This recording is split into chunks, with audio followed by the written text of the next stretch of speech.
mas na altura sem uma ruptura, como aconteceu agora. O PSD partiu a corda, como se costuma dizer, perdoem-me a expressão, mas diz que não apoia mais medidas de austeridade e desde sexta-feira que o PS e o PSD têm devolvido as palavras. Já hoje acabou por haver nova troca de palavras.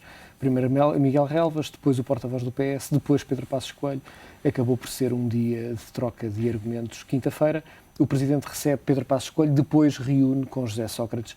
Que papel é que poderia ter o Presidente da República nesta situação? Eu acho que o Presidente da República neste momento está muito condicionado. Depois da campanha eleitoral, o Presidente da República mal ganhou as eleições, demonstrou que está condicionado psicologicamente, por assim dizer. E é tudo o que nós não precisamos, é um Presidente da República condicionado psicologicamente, por muita razão que tenha, que eu até admito que tenha uma razão. Quando o Francisco fala de condicionamento psicológico, refere-se exatamente aqui? Não, eu refiro-me exatamente aqui. O Presidente da República está com um problema pessoal, com o partido de governo e com as pessoas que fazem. Um problema pessoal, ou seja, considera que houve aqui uma guerrilha pessoal contra o seu bom nome. E, no fundo... Isso terá sido suficiente ou terá sido importante para ultrapassar as questões institucionais? Eu acredito que o Presidente da República quer o melhor para o país e estou certo absolutamente disso. Acredito também que o Presidente da República não concorda com a ideia de reformas que este Governo possa ter para o país. Mas penso que, ainda ao seu encontro, penso que o Presidente da República tem neste momento uma função pedagógica perante os partidos e perante os portugueses, que é de continuar, como já o fez, a explicar o que é que nós temos que fazer neste momento e porque é que temos que fazer. Eu acho, de facto, importantíssimo que nós tenhamos e continuemos a tentar evitar que exista uma intervenção externa num modelo como, por exemplo, aconteceu com a Irlanda e com a Grécia. Não sei se será possível. Alguma espécie de intervenção externa acredito que vai ser necessária, mas em condições que podem ser um pouco melhores. Portanto, ponto fundamental para isso é que exista um pouco de estabilidade política, exista um acordo entre os dois principais partidos naquilo que deve ser feito para isso ser conseguido. E o Presidente da República, livrando-se, de certa forma, desse condicionamento que parece ter, tem esse papel, obviamente, de mediador e de pessoa que deverá levar as pessoas à razão, os agentes políticos à razão. Agora, neste momento vejo a situação muito difícil. Acho que efetivamente há uma sede, há um jogo do empurra de ambos os lados. Ambos querem demonstrar que o outro é responsável pela crise política. E isso para os portugueses é absolutamente irrelevante. Mas eu devo dizer, em relação ao PSD, o PSD sabe tão bem, como todos nós sabemos, que o que o Governo agora propõe não é o Governo que propõe. Nós não estamos a ser governados por um Governo próprio, nós estamos a ser governados por um Governo alemão, ou, na melhor das hipóteses, franco-alemão, que nos diz muito bem, nós podemos flexibilizar o fundo de apoio, mas vocês têm que fazer isto, aquilo, e têm que ter mais medidas de austeridade, e têm que, eventualmente, fazer reformas mais profundas, mas o ponto básico que nos impõem são essas medidas de austeridade. Portanto, das duas, uma. O PSD acha que não faria exatamente a mesma coisa, então assuma. Diga que não faria.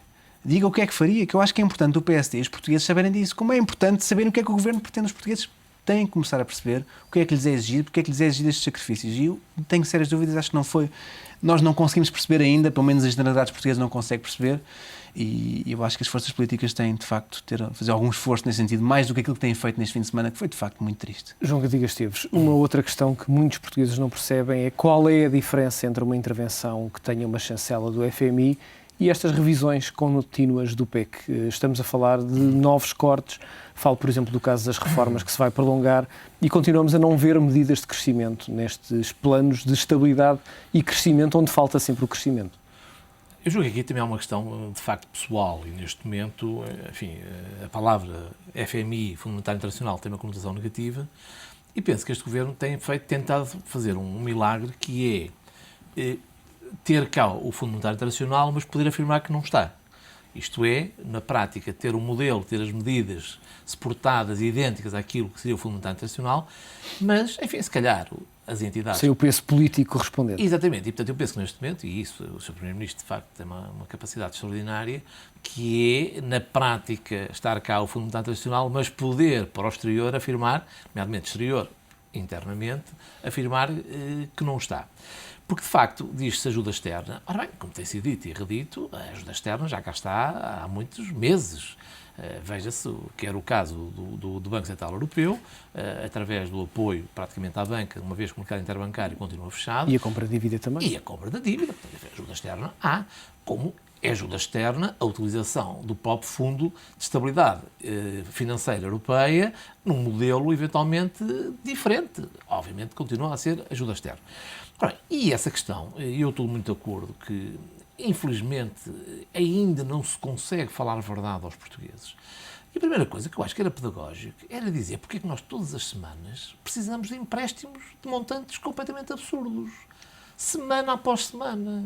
Ou seja, era bom que explicássemos, ou seja, que praticamente não há semana nenhuma que não estamos de mão esticada nos credores a pedir 1.000 milhões, 1.000 milhões, 1.000 milhões. Isto é, para além das receitas normais do país, estamos completamente dependentes que nos emprestem dinheiro, seja a que título for e seja qual for a entidade. E a inversão desta realidade é que não se consegue ver num horizonte de médio prazo. E, portanto, o que era importante era, de alguma forma, e nós tivemos agora outro evento da semana passada, foi tocar nos 8% as taxas de juros, porque, seja qual for a taxa, este governo vai contrair o empréstimo. Não tem alternativa. Não temos qualquer capacidade de escolha. Já perdemos há muito os graus de liberdade na nossa política económica no que respeita ao financiamento. E pagamos aquilo que o mercado exigir. Exatamente. Ora bem, este é um sinal muito importante. Por outro lado, também, eu acho que esta questão pedagógica é muito importante. E no final, e a semana passada, tivemos ainda aí um toque com alguma preocupação, porque, enfim, foi uma coisa muito pontual, mas foi referido, por exemplo, a questão das nossas contas. Enfim, na altura, de repente, veio uma notícia um pouco... Sobre a discrepância das contas. A discrepância das contas e logo o palavrão do buraco, etc, etc. Ora, isto é muito importante porque nós ainda continuamos a não ter um discurso de rigor e de transparência de onde é que estamos. Onde é que estamos? E, portanto, apesar da situação ser dramática, ainda aqui, naturalmente, não temos de todo o tipo de problemas que houve na Grécia no que respeita à credibilidade das nossas contas públicas, mas a verdade é que temos tido sinais de não sabermos exatamente onde é que estamos. Ou seja, não se trata, como foi o caso da Grécia, de, digamos, haver alguma manipulação dos números. Trata-se de uma incompetência de não sabermos o que temos. E permita-me 2 sinais recentes. Um foi este evento de, creio que de ontem, com a admissão, enfim, de um colega do professor Avelino Jesus, da comissão que foi criada para avaliar as parcerias público-privadas. Já houve comunicados, contradições, etc, etc. Mas não é bom sinal. Por um lado, decidiu-se, não é verdade, fazer uma comissão, vamos tentar saber onde é que estamos. E demitiu-se um dos seus membros, alegando que não tinha informação. Não há informação, não é possível fazer o trabalho. Ou seja, isto não é bom. Sendo, sobretudo, um tema sensível, quer pela desorçamentação, quer pelo que isso implica para as gerações futuras. Ou seja, há de facto aqui ainda uma relação difícil com o rigor dos números e a transparência que deve existir.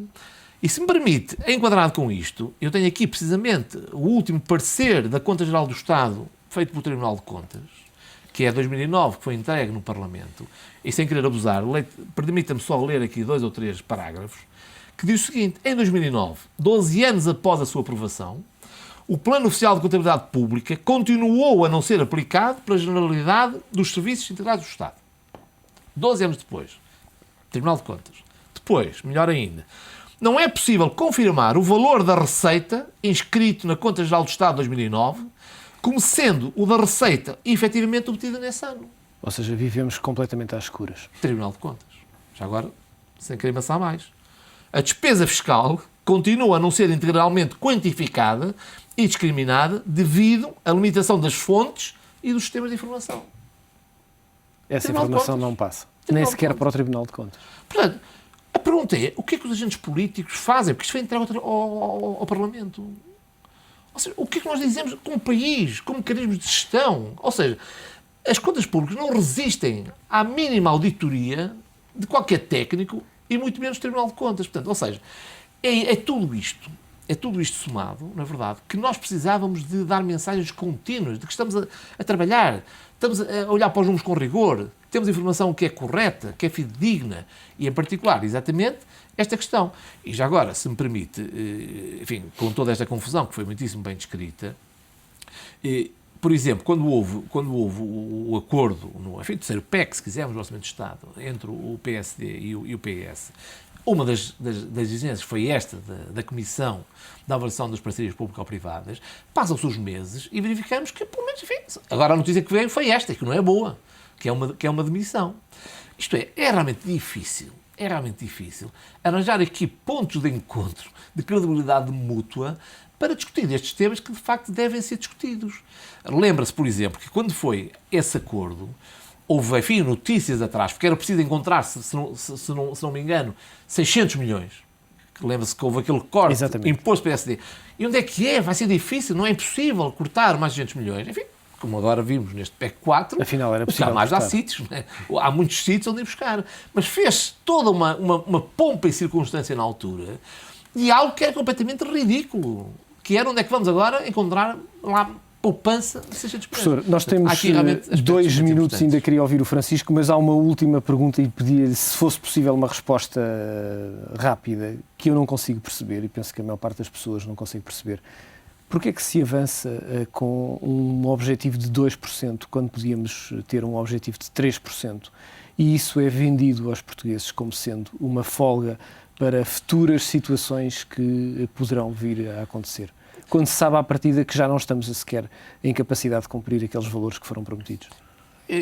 Não é fácil explicar, eu próprio também não consigo explicar. Eu acho que há aqui todo um problema de comunicação e de rigor, que é acreditarmos que ninguém olha para os números, ninguém interpreta as coisas. Isto é, que se faz uma conferência de imprensa, que se faz um relatório, que se põe cá fora... A política sobrepõe-se à economia. Exatamente, ou seja, e estamos a verificar que não. Convém dizer e convém, enfim, concluir que temos, enfim, julgo eu, se calhar até para bem de nós, esta coisa que agora todos chamam dos mercados financeiros, que nos continuam a dar sinais muito concretos de muitas dúvidas sobre o nosso comportamento. Exatamente. Francisco, uma resposta rápida. Parece-lhe que o cenário mais provável é um acordo entre o PS e o PSD ou, de facto, as eleições são inevitáveis? Pelas palavras de dois lados, parece-me que o cenário mais improvável é um acordo. Portanto, parece-me que mais provável é termos uma crise política. E o que me preocupa no meio dessa crise política, eu acho que preocupará o PSD. Eu devo dizer que, do ponto de vista daquilo que é o pensamento, se querem dizer ideológico, eu não gosto muito, mas o pensamento de reformas que o PSD tem vindo, através do seu líder, a manifestar, eu estou muito mais de acordo. O que me preocupa é a capacidade do próximo governo de executar essas medidas, porque eu tenho sérias dúvidas, pela forma como esta crise possa surgir, que daí tenhamos um partido com uma maioria suficiente para fazer essas medidas. Francisco, Francisco Proença de Carvalho, João Cantigas Esteves, agradeço a vossa participação neste Acerto de Contas, desejo-vos o resto de uma boa noite, voltamos a ver-nos de hoje a 8 dias. Os comentadores do Acerto de Contas, um comentário lúcido sobre os temas que marca a atualidade.